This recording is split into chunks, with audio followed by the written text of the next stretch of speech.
Alors les amis, j'espère que vous allez bien. Dans cette vidéo, nous allons analyser un comportement du président Ibrahim Traoré qui s'était rendu dans un champ d'ananas expérimental. Il faut rappeler, je vous mets la vidéo à l'écran, il faut rappeler que le Burkina Faso ne produisait pas d'ananas jusqu'à ce que le président Ibrahim Traoré ne prenne le pouvoir. D'accord ? Je sais de quoi je parle parce que j'ai fait plusieurs mois au Burkina Faso et je m'étais renseigné. Je m'étais renseigné sur les différentes cultures qui se font à Ouagadougou, c'est-à-dire au Burkina Faso. Par exemple, l'ananas et le manioc, le palmier à huile, ce sont des trucs que vous n'allez pas retrouver au Burkina Faso, dans des champs.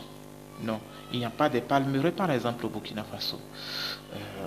Et là, je rappelle que c'est une aubaine, une occasion pour une opportunité de business à saisir pour la jeunesse burkinabé et même dans la sous-région. Vous pouvez acheter 1-2 hectares là-bas et en faire un palmeraie et entretenir comme cela se doit. La raison que les autochtones, les burkinabés m'avaient donné, c'est que le sol ne serait pas bon pour ces différentes cultures. Ok?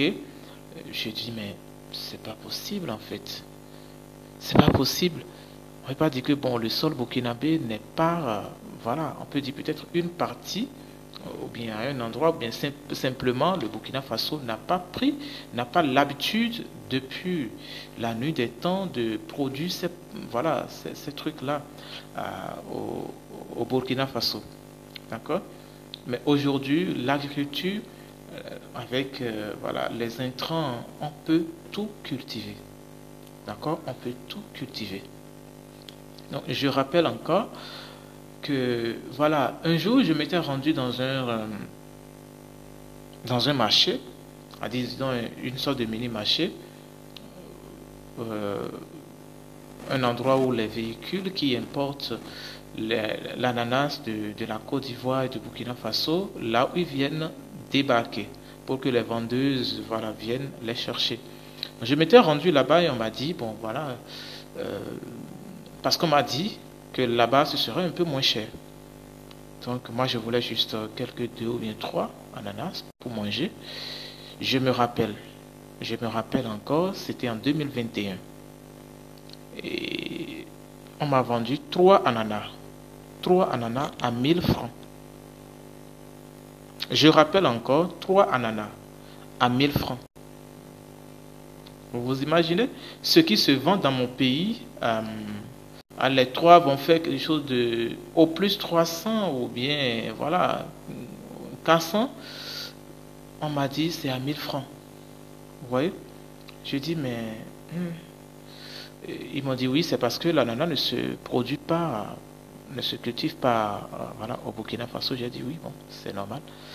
Vous voyez, donc déjà qu'il vient, il a saisi, il a vu que attention, et l'ananas, il y a de l'argent dedans. Et je n'arrive pas à comprendre comment le Burkina Faso ne pouvait pas saisir cette opportunité et mettre toutes les ressources nécessaires à la disposition des producteurs pour que ce fruit puisse être produit au Burkina Faso. Donc moi j'avais compris et aujourd'hui je pense que c'est chose faite et j'invite vraiment la jeunesse burkinabé à s'inspirer de cela pour élargir cette production à grande échelle au Burkina Faso. Que l'ananas soit produit dans tous les villages, toutes les villes du Burkina Faso. Il y a aussi le manioc. Le manioc qui ne se cultivait pas et oui, je pense que jusqu'à présent ça ne se cultive pas au Burkina Faso, je crois bien. On m'a dit que le sol ne serait pas bien pour. Et je vous dis que le kilo de gari coûte 1000 francs. Je l'ai acheté. C'est vrai que ce serait volatile. Parfois ça peut être moins, parfois ça peste. Le gari, majoritairement, s'importe du Bénin, d'accord, pour le Burkina Faso, très souvent. D'accord? Du Bénin ou même de la Côte d'Ivoire, parce que la Côte d'Ivoire produit énormément énormément de manioc pour, voilà, pour faire... Parce que bon, la Côte d'Ivoire, c'est le nid de Yatchéké. Hein. Le Yatchéké, c'est voilà, c'est le manioc qui fait ça. Donc, je pense que voilà, la jeunesse burkinabé doit s'inspirer de cela, c'est-à-dire de ce geste du président Ibrahim Traoré. Ok? Et repérer tout ce qui se produit ailleurs et qui s'importe vers le Burkina Faso et commencer à les produire. On sait que bon, le Burkina Faso, il n'y a pas l'eau, hein, mais ils sont très très bien en maraîchage. Vous vous imaginez, ils n'ont que des barrages en quelque sorte. De petits barrages par-ci par-là, on en rencontre. Hein. Okay? Et des jeunes produisent voilà, les fruits de jardin, les aubergines, concombres et autres, tomates et autres. Ils en produisent à foison. Okay? Donc, je pense que s'ils ont pu réussir à produire cela,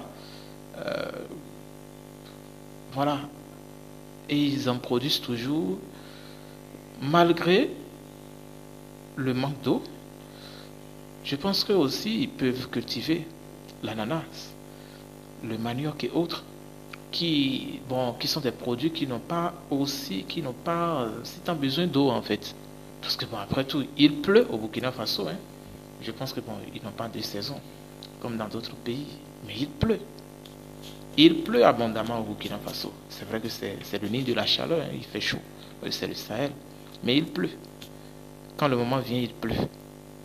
Je pense qu'ils peuvent profiter. Voilà, il y a des maniocs de 6 mois, de 8 mois, de 12 mois. Ils peuvent peut-être se contenter du manioc de 6 mois, ou de 8 mois, ça dépend. Aussi, on a vu le président Ibrahim Traoré aller inaugurer 2 usines de tomates, de transformation de tomates, 2 usines de transformation de tomates. Voilà. Il faut comprendre que la plupart des pays africains importent, voilà, les boîtes de tomates.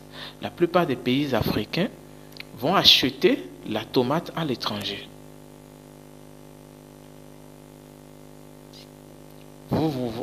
Est-ce que vous imaginez à quel point c'est aberrant? Pourtant, il y a l'argent, vous m'excusez, pourtant il y a l'argent pour implanter des usines de production, des usines de transformation. Quand Ibrahim Traoré est venu, ça fait partie de ses projets phares, de ses premiers projets qu'il a lancés. Et je pense qu'il est en train d'atteindre son objectif. Il a atteint l'objectif.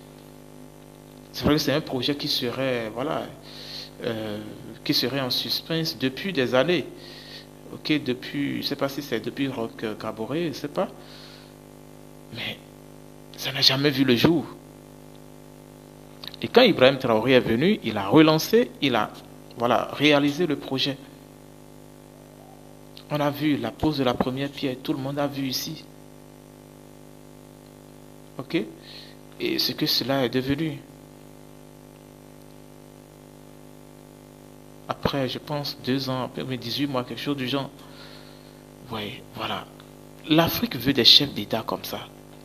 Pas des chefs d'État qui vont piller les ressources de nos pays en Afrique, qui vont piller les ressources de nos pays en Afrique, qui distribuent les ressources, les richesses du pays à leurs proches neveux, nièces, frères, sœurs et autres. J'ai publié une vidéo tout récemment, la récente vidéo, je pense que vous avez vu comment la résidence de François Compaoré a été démolie, a été détruite. François Compaoré, qui est le frère de Blaise Compaoré, avec des pratiques, vous m'excusez, avec des pratiques très peu, pas du tout catholiques. Juste pour confisquer le pouvoir et les richesses du pays. Et quand tu deviens un obstacle pour eux sur leur chemin, ils t'éliminent. Et ils continuent leur chemin comme ça. L'Afrique va prendre son envol quand?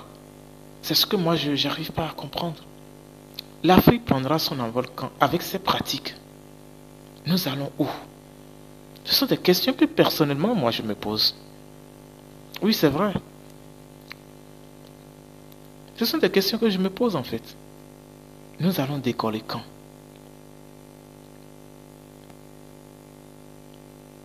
Très souvent, bon, quand nos dirigeants prennent le pouvoir, c'est soit pour réaliser des travaux de bitumage, bon, comme le dit l'autre, on ne mange pas la voix. Hein. Voilà. Je pense que c'est un chef d'État africain qui a dit ça. Et c'est vrai. Bon, je ne sais pas ce que... Bon, je n'ai aucune idée de son bilan dans son pays. Hein. Voilà. Mais ça doit quand même nous interroger. La jeunesse est au chômage. Quand vous allez dans les universités en Afrique, vous allez voir des millions. J'ai bien des millions d'étudiants qui, après les études, vont au chômage.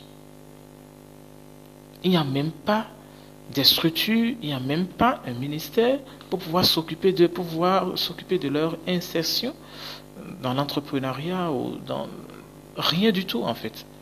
Chacun est livré à lui-même. Quand est-ce qu'un pays va évoluer quoi, avec ça? Les jeunes n'ont pas accès aux prêts bancaires pour pouvoir lancer leurs activités. Chacun se bat.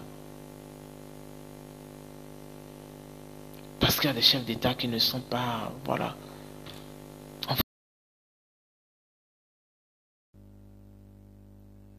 Donc, voilà. L'Afrique ira où avec ça? Même après 1000 ans, on va rester au même endroit. On va rester au même endroit.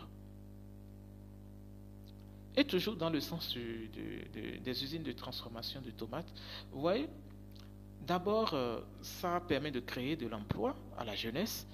Euh, voilà, ça renfloue les caisses de l'État. Euh, voilà, ça, ça permet euh, ça inspire les jeunes en fait, qui ont des projets, qui veulent quand même lancer des activités. Ils voient que non, ils peuvent voir que bon, c'est réalisable. Des trucs comme ça sont réalisables. Il y a des jeunes déterminés qui sont prêts à aller abattre, à affronter vents et marées pour pouvoir réaliser leur projet. Okay? Parce qu'ils voient que non, c'est un chef d'État, un jeune qui a la tête qui a la tête qui a le pouvoir et qui a des visions pour ce pays. Eh bien, voilà. Ok, cela inspire la jeunesse aussi. D'accord? Donc, voilà, autant de choses en fait. L'autre chose, cela permet aussi de savoir réellement ce que nous mangeons, d'avoir une maîtrise de ce que nous mangeons. Parce que les produits qui sont fabriqués, hein, qui sont fabriqués à l'étranger, les nourritures qui sont produites à l'étranger et qui sont destinées à l'Afrique sont produits autrement. Enfin, ils sont produits autrement. Bien sûr. Ils sont produits autrement. Vous prenez par exemple le cérélac. La quantité de sucre qui se trouve dans le cérélac, ce n'est pas cette quantité de sucre qui se trouve dans le cérélac destiné à l'Afrique, ce n'est pas cette quantité de sucre qui se trouve par exemple dans le cérélac qui est consommé à l'étranger, en France, en Belgique et autres. Non. En Europe, aux États-Unis, non, pas du tout.